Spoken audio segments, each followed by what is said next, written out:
All right. There was some comments made, Nick, about whether or not this Reds baseball team was going to just make decisions at the deadline one way or the other. Reports have come out that the Cincinnati Reds would be expected to be buyers, and not just buyers, Nick, but as you put on the rundown here, aggressive buyers. Stock that you put into that, any thoughts that you might have from that? Yeah, I'll read the full quote for those who might have missed it. This is from Ken Rosenthal. He said on the Foul Territory podcast earlier today. I think it was today. Maybe it was yesterday. He said, quote, "I'll give you one team that I do expect to be aggressive, more aggressive than maybe we would expect. That's the Cincinnati Reds. They have invested a lot in this team already. They've got really good pitching. They've got more pitching coming, and they're a team that seems to be at least one bat away, but a team with some promise. And with Terry Francona, you've invested in him as a manager, but no team goes all in anymore." That was the official quote there. Yeah, I mean, I guess, Rosenthal's pretty dialed in, as good of a reporter as there is out there. So if he's saying that, I would assume he's hearing some chatter that makes him believe that. So that's interesting. I mean, there's still just so much to go. But I guess my question to you, Trace, are we sure that this team needs offense more than they need pitching? Right now, the Reds rank 10th in baseball in OPS, and I get you can say that's inflated, but that's still 10th, okay? And in pitching, their ERA, let's see where it fell down to. They're now in the bottom half in pitching. They have a 3.91 team ERA. That's 16th in baseball. Well, are we sure the Reds don't need pitching more than they need bats? No, I mean, listen, if you're going to look at me and tell me that this team needs pitching over bats, I wouldn't totally agree. What's their team weighted runs created plus? That's what I'll start there by asking that question. And I guess I'm openly saying that if this staff doesn't get healthy, then I don't really think that it makes a whole lot of difference what you do, regardless. Because we've seen what you get on the open market, Nick, from a starting pitching perspective, and it's not great, is kind of where I'm going to go with this.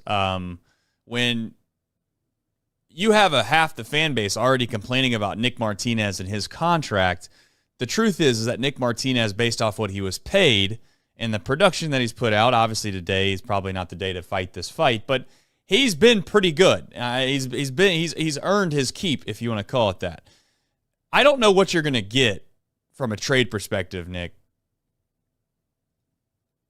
that would fix the starting pitching besides just getting healthy. And this is also a franchise and a front office that has showcased that they value trying to utilize their draft picks towards something they don't think they can afford, either through draft capital by trading players, I should say farm system capital, by trading players, and or by resources by paying for it in the offseason. So I'm just going to openly tell you, when I hear that they're going to be aggressive buyers, it's going to be going out and trying to find a DH. It's going to be maybe trying to go out and find a corner outfielder. That's what I take from it. I just highly doubt they're going to go out and make a major move and get an arm at the deadline. Oh, by the way, most arms at the deadline that people are going to be arguing about whether we should get them or not is going to be guys like the names of Giolito and Lorenzen. Like, that's the type of people we're going to be discussing from a starting pitching perspective. And I'm just telling you, ho-hum, we have some ammo that I'm still okay with giving a shot to.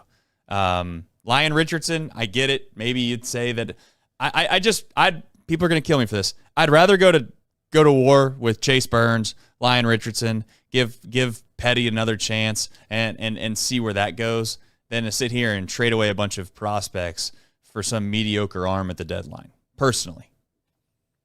All right, they rank 17th in weighted runs created plus. All right, it's a little bit. They rank 16th in ERA.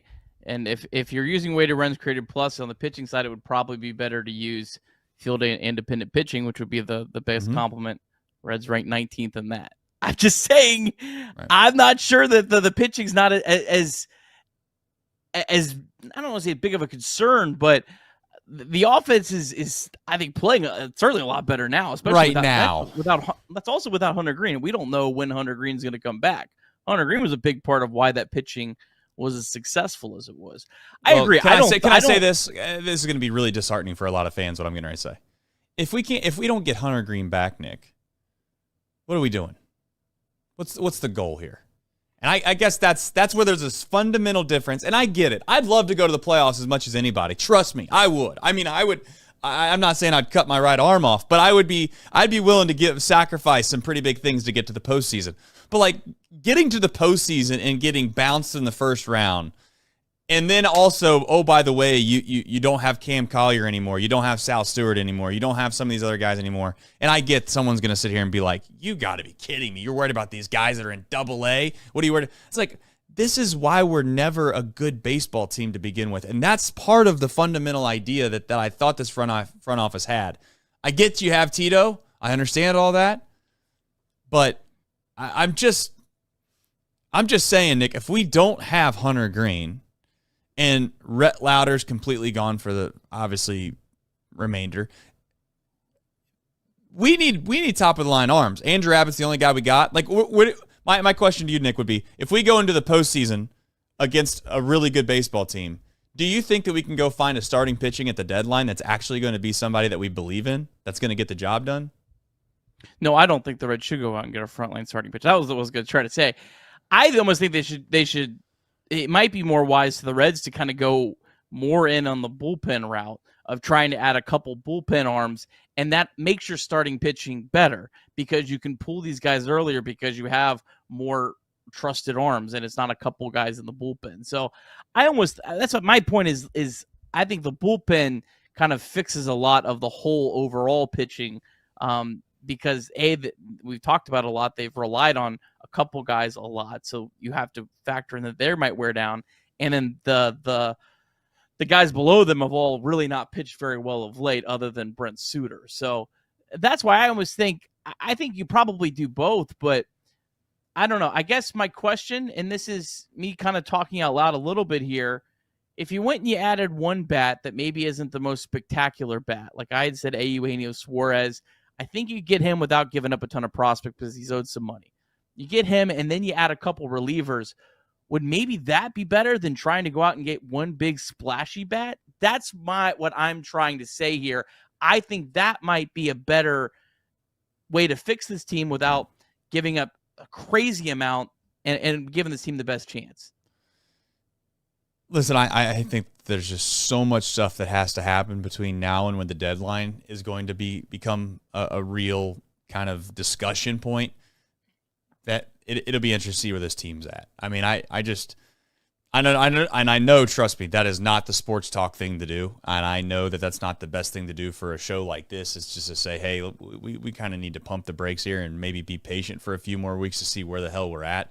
Because it felt like 2 weeks ago, as I've said before, this team had no chance. We're sellers, and we were all. I mean, I was all the way in on selling whatever you had to sell, and now it's like, yeah. I mean, I guess if you had to choose one or the other, what is this team? They're buyers because of the position they find themselves in. So, I guess that's the beautiful nature that is the postseason kind of format that is Major League Baseball now. Is you have a lot of fan bases that probably think that if this goes right and that goes right and the stars align, you still have a chance to have a good season. I just don't want to sit here and act like this is 100% all in. Reds got to do it. And in fact, the thing that you said at the very end there that Rosenthal said was nobody goes all in anymore, which is a very clear indication to me that, hey, you got to temper your expectations of what aggressive means. It might be like one or two pieces instead of just Sam Mole.